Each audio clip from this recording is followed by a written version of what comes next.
All right, Slocan Beach people, welcome to the Sunday of Harmony Festival. Look at this sun we have. We have sun above and cloud behind. Let's call in the sun as much as we can. I think we deserve a little bit of it to shine on our cheeks today. My name is Kira. I am going to start you off with a brand new thing for me and a brand new thing for you. I started off wanting to read you a poem, and it turned into this whole intricate spell of something that I actually want you to feel. And so I'm going to read a little bit to you. I'm going to play a little bit to you. You're going to get to wander around and check out the vendors that are opening up and feel some sun on your cheeks and pet a cute dog and dip your toes in the water and just let it soak into you. Don't feel like you have to hold on to every little detail. It's not like that. That's the beautiful thing about music, is it's more about how it makes you feel than how your brain pays attention or catches all the words. And so as I was putting this together, I had this old poem sequence that kind of bubbled to the surface of my mind and said, it's time for me. And I haven't actually read this one out loud, so this is super fun. And it's kind of acted like the skeleton that the songs then hang in between. And in order to kind of let this poem in, there's a couple of things you need to know. One is that I used to live in East Vancouver in this, back in the day when you could get an apartment for super cheap and share it with a friend and be an artist and run around and do marvelous things. And my roommate and I had just broken up with long-term partners, and so we were like in this year of liberation and freedom and exploration and growth. And in the middle of that cycle, she invited a friend of hers who is a Hopi story keeper. So it's his job to hold the stories for the tribe and tell them to the next generation. And I'm not going to tell you all of the details because I don't have permission to share all of them. But we spent an evening where we were sitting in the kitchen, and the night went on and the night went on, and we went out for late night pizza. Remember when pizza was 99 cents a slice and it was like terrible for you, but at 2 a.m. you were like, yes, I have pizza. And after the pizza, he asked me to marry him. I dodged that one. It was kindly done. It was like, but I was like, that's not what this night is for. And when we realized that's not what the night was for, he started telling me stories. And so he started telling some of the stories that he had kept for his people. And I don't repeat them directly in the poems, but some of that mythic and some of that sort of legend, that deep vein of oral tradition bleeds into the telling. And so these poems go under the name Hopi Creation Myth. Now you know why I had to tell you those things before we began. And we all run out, and the water runs out, and the time runs out, and whatever it is that is sleeping under us runs out, and the hands run out, drop their silver cords into the ground, and the sun runs out, and the food runs out, and the poems run out, and we begin to write on newspapers and rags, and then the gestures of survival become poetry, and we wave our arms like cranes dancing, like storks gone mad, and then our wings run out. Our wishes run out. We evolve backward and down, begin to dress like rabbits in layers of wool and hide. History pours out of our elbows like so much sand, and when we meet at the picnic tables of Slocan Park, with handfuls of cutlery and rags, there is nothing to say, only movement left. And there are women who are storks but women too. And they stand behind the counters of the now empty bars, preen their feathers with their long orange bills.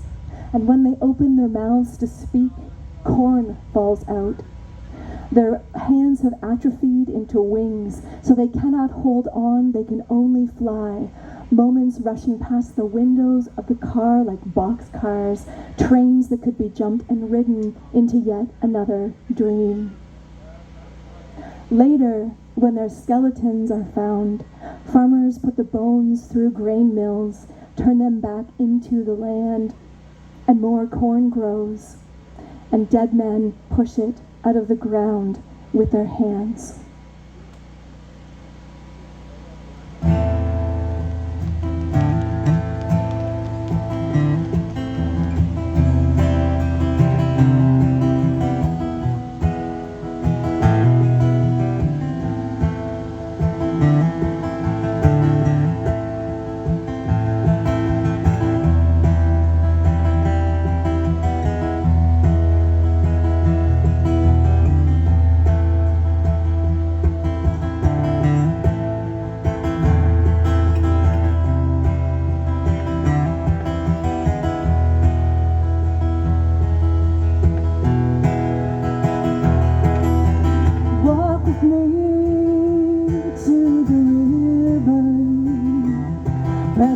Of your heart against the earth, let your soul flow down the mountain and follow the water out to sea. Trust that life will come for you in paws and wings, a stranger's smile. Trust that breeze beneath your feet, the love of thousands pulls you up from your knees.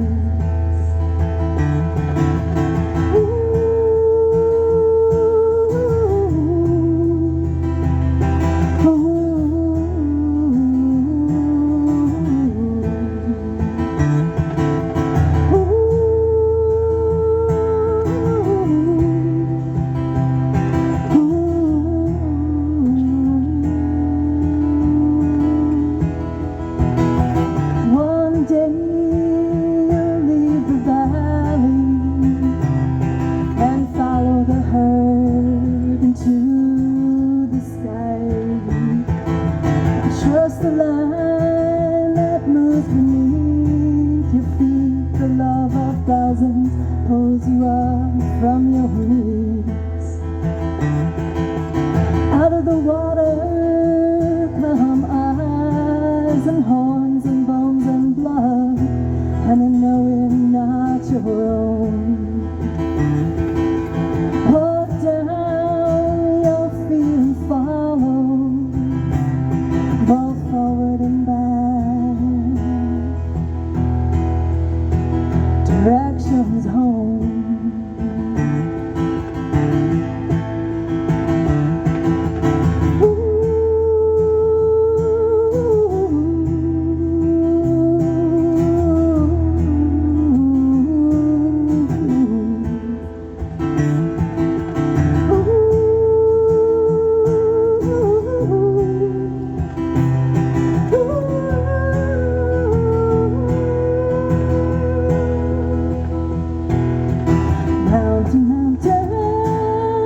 Take my burden, with your heart on my heart, let us fly.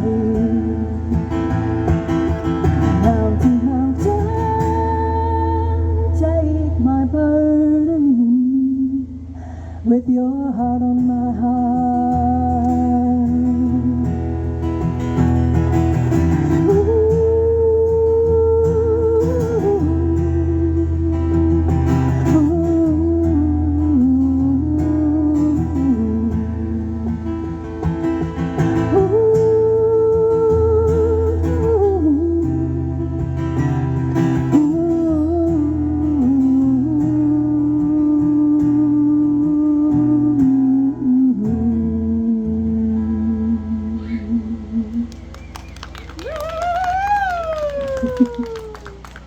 Thank you.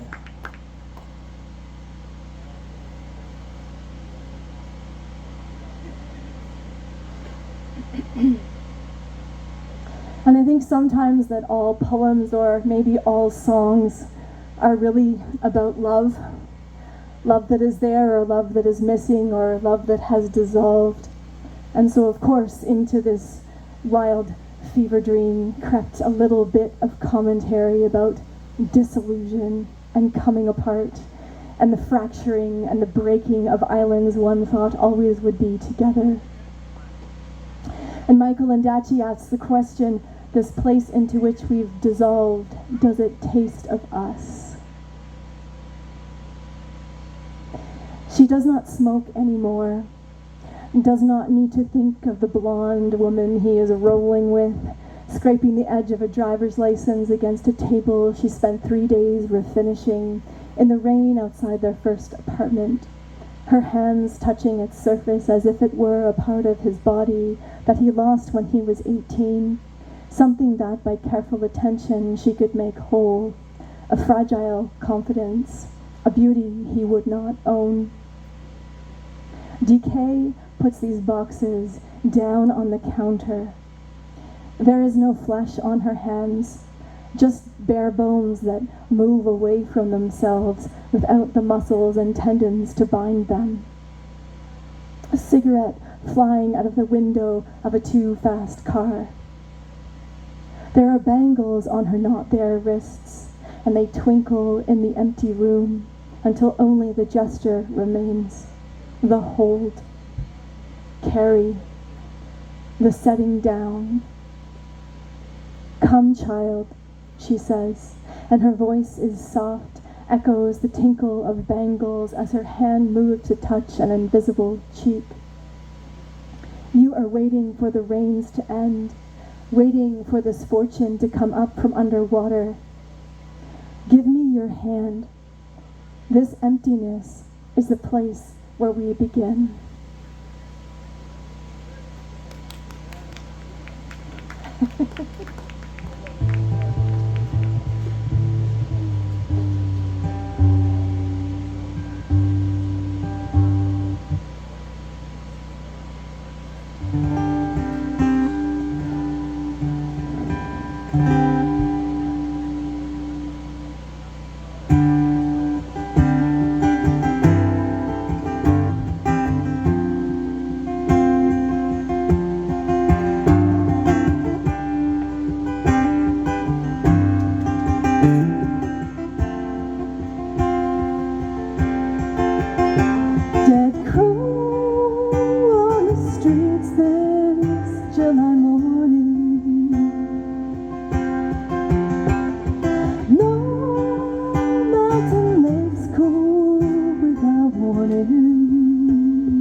That one. I'm letting it go.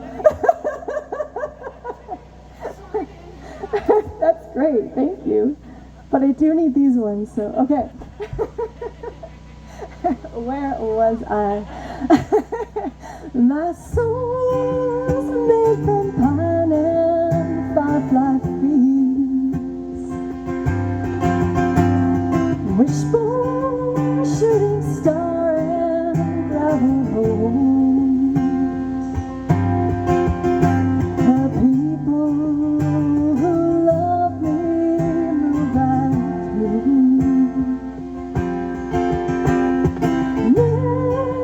Time to let these old dreams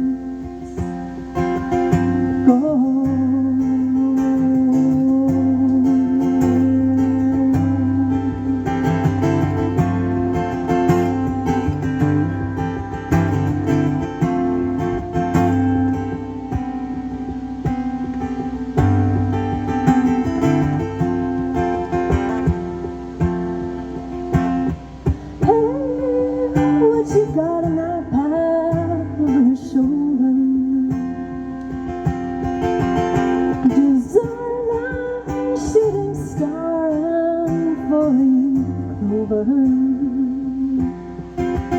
Take me back to the start, the starting over. When you will begin all that I can let go.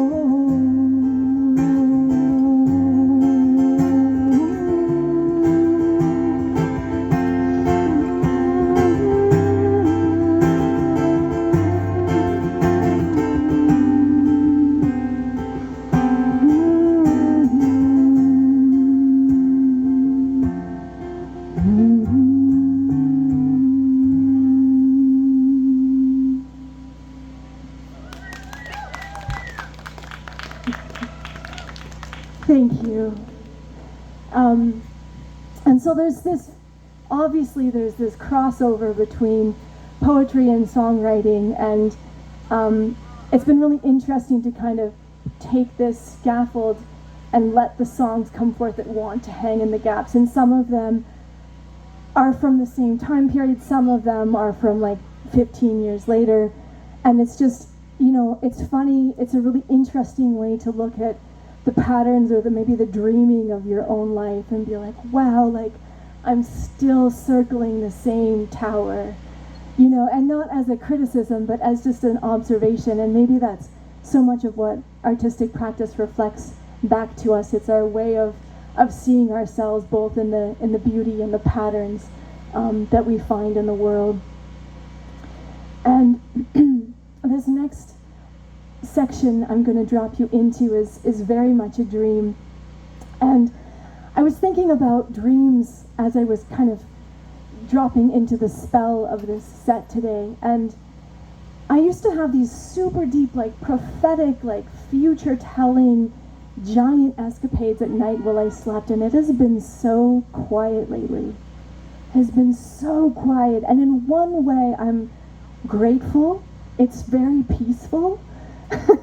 I have been sleeping so well. But sometimes I wonder if our phones are stealing these stories from us, and they're like sucking them away. And so I'm starting a practice this summer where I don't take my phone into the place where I sleep, to see if I can call some of that back, because it feels really important. And I miss it, and I like sleeping, but I miss that potency. And so this one is a dream. And the tree's limbs high above the wild brown earth were a heart in which she climbed, forsaking vertigo for wings. A fifth element, trust, grows prairies out of bark, and her fingers and body asking to be let in. The canopy is verdant kinetic dunes that peel away leaf by leaf, scale by scale, like a snake's skin. With every step, her knees, her arms are born again. The tree comes at her like a staircase, ever ascending as she climbs, forgetting fear, the tiny black seeds of tobacco and banana like words held by her mouth. High above our northern cities, the trees hold secreted tropical forests of macaw and tortoise, creatures not yet dreamed to earth. Geckos and sloths climb with her, parrots shear their rainbows off the sky. All of potent possibility lies here. And she steps into this space, a bare framework of branches all around her. Simian, forgetting the affinity of her legs for ground, forgetting to fear the emptiness in all this wild air that, unlike water, does not drown her. And she can look and look, from sky back to the faraway ground. She lifts her hand, and with the edges of a live branch, conducts this symphony of air.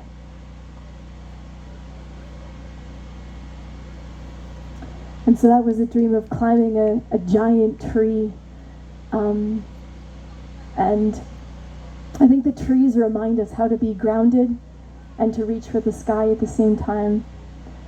And I'm from Ontario, as you know, a lot of us are from the east and have come west. And I remember when I first saw the big trees here, the big cedars on the island, and just like coming into the presence of them was like the first time I came into mountains. I think it's a little bit like how when people first come up close to a horse for the first time who've only been around dogs. It's just this magnitude of feeling. And then now, you know, we kind of live here and we're like, oh, there's a big tree there and there's a big tree there. And but when this sequence was being born, I was fresh on the West Coast. And I remember driving down the highway in Washington. Some friends were driving. I was in the back of the car, half awake, half asleep. And you could feel the presence of these huge trees flashing by the highway. And I imagined that, like, the amount of them that would have had to have been felled in order to allow us to even drive in this part of the world. And what if we could see the ghosts of trees the way that we could see the ghosts of dead loved ones? And how many trees have we just driven through in order to arrive at our destination? So this one's called Trust. 11 p.m. Of the three girls in the car, she is silent, imagining the ghosts of giant red cedars that were felled to allow this black line of night highway. Washington State. And she thinks of the Plains tribes who believed the buffalo went underground during the winter, back into the spirit world from which the sun emerges every morning. That in spring they simply come out of the earth like corn, the way extinct flowers appear as if by magic, how wolves return to howl at the fringes of the prairie towns once paved with their bones.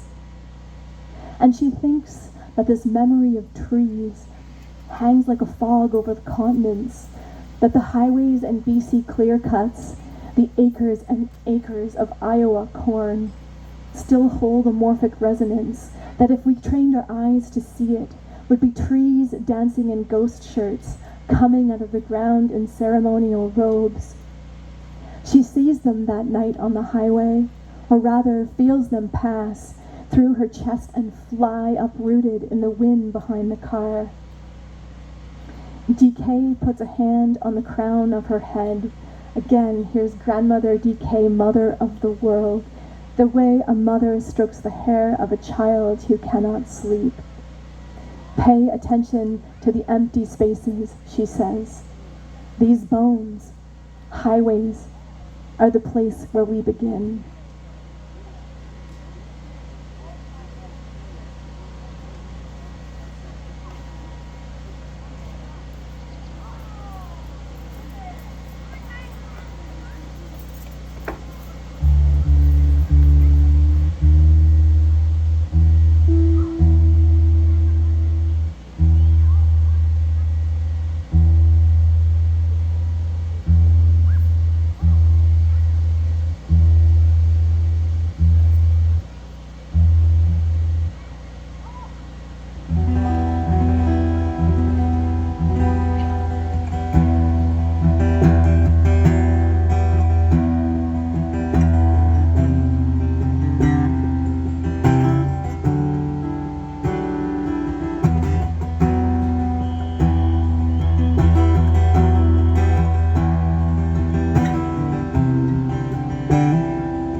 Thank you.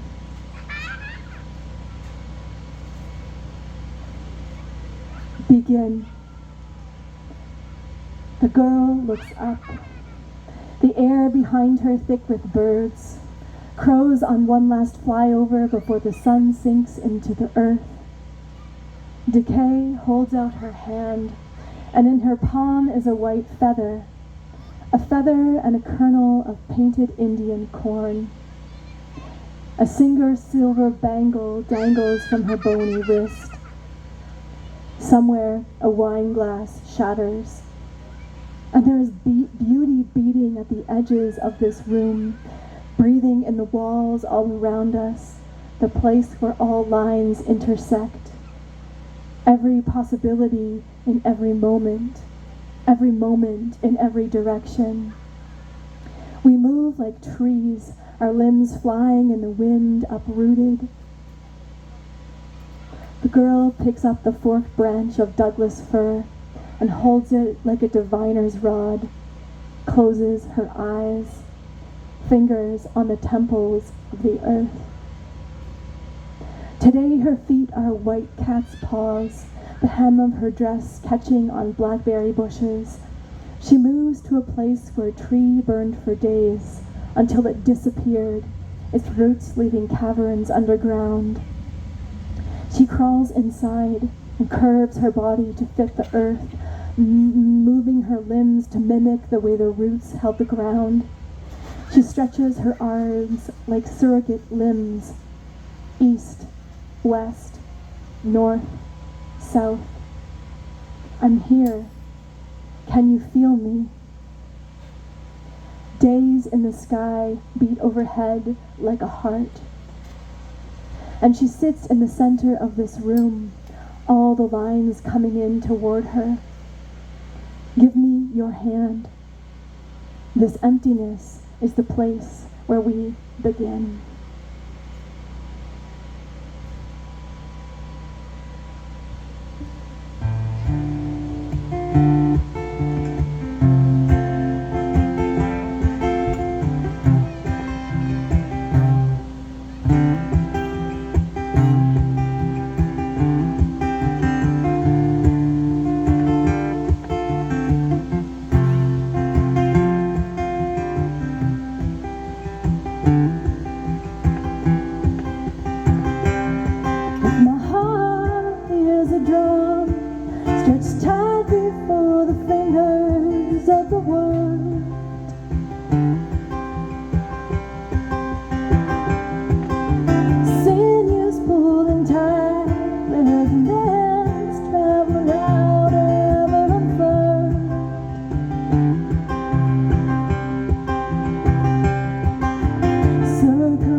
Thank you. I borrowed that airy dancing lightness of love line from Rumi because he's fabulous. And I don't think he'll mind as long as we let you all know, right?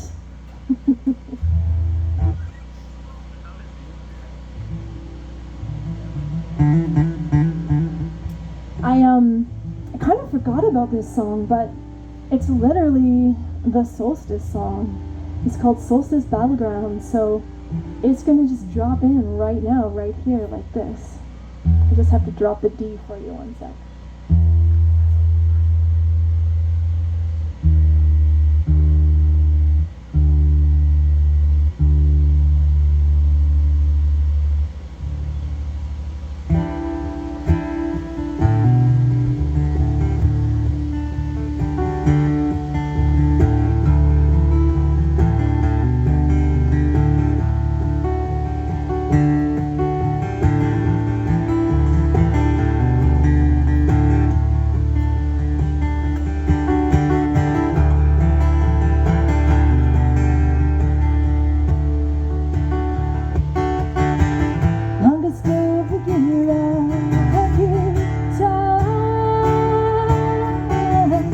To break my falling stars,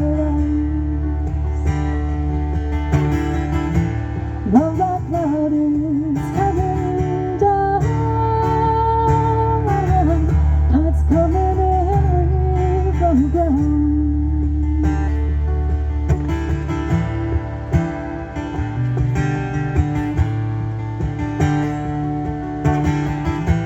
Trapped in the spiral, what is real? You've been told all the things you feel. Even through grace, Lord, the battleground. I wanna rain for you like sound. I wanna rain for you like sound.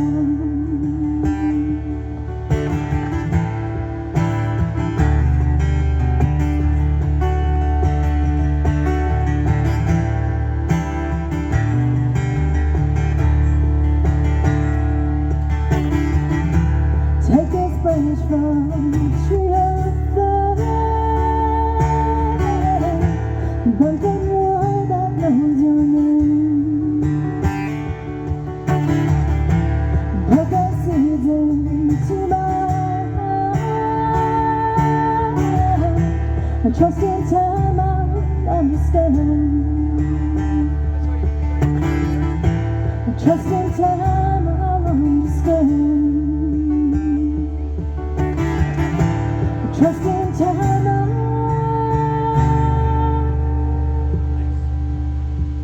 will understand.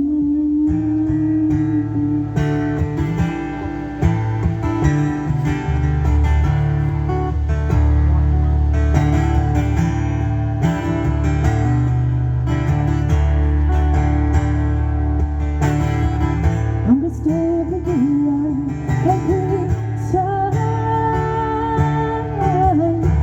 Break my falling stars.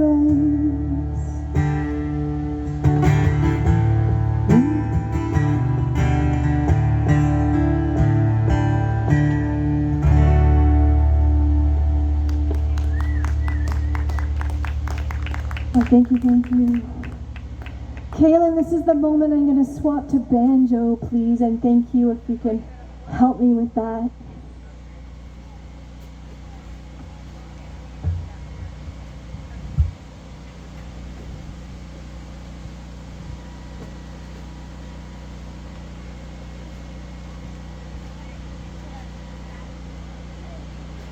So, you may have noticed that there's a pattern. Who a person is kind of bleeds through every form of their creation. And for me, both poetry and song and drawing and artistic expression, they're all these ways of calling toward me both the parts of the world I think are meant for me and what I am most meant to give myself to. And so I think about this exchange, this like, I give my voice to this melody that's coming through, but I also accept this melody that's coming through as a gift. This is the closest thing that I know how to come to prayer. And it's not in a religious sense at all. It's in a sense of how to be a human, deeply rooted to the unknown and the unseen. And so before I play this last song and speak the last few words that I have for you, I want to take a moment with the few of us who are bound in this spell of listening and just take a pause for things that we might want to call forward toward us from the world, or calls that we want to answer, that we feel like we are being drawn toward. And we're at this really potent time in the year, solstice, where the sun is the highest. It is shining on our faces right now. And so I just want to take a moment just for all of us to call into our hearts listening and some openness and some attention for whatever we want to call into our own lives, and the call that we are answering and praying our own lives toward. And just for a moment, letting that be alive.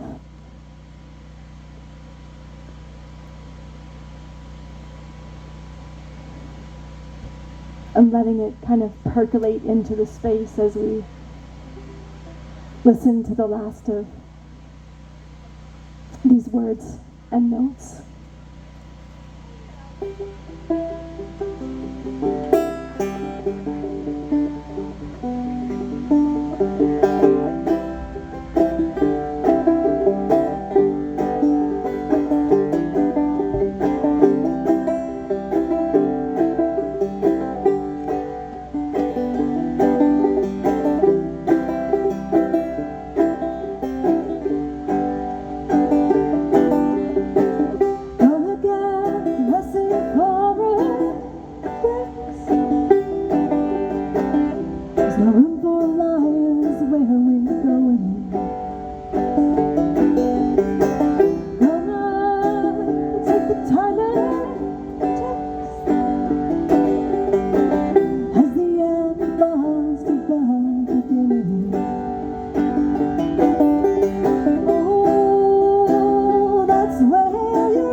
Thank you.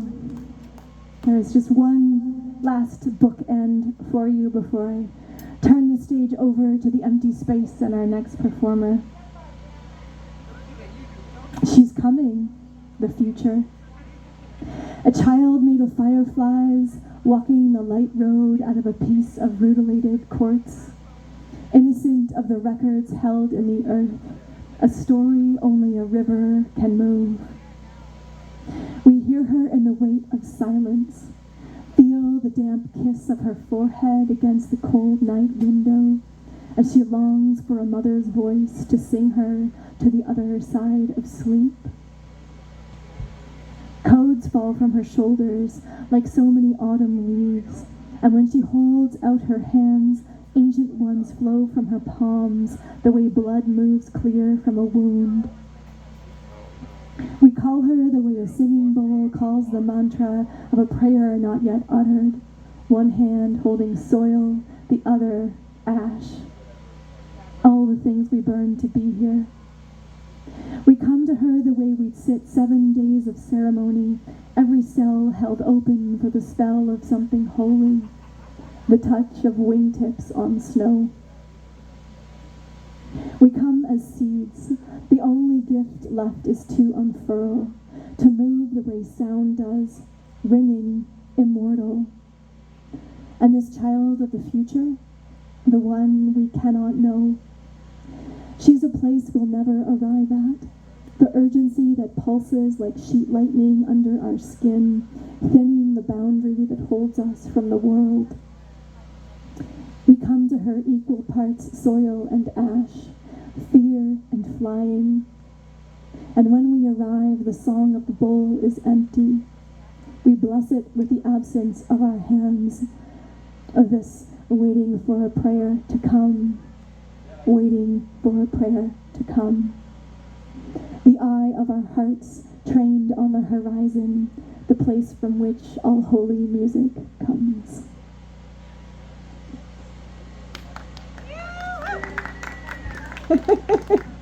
Why, thank you.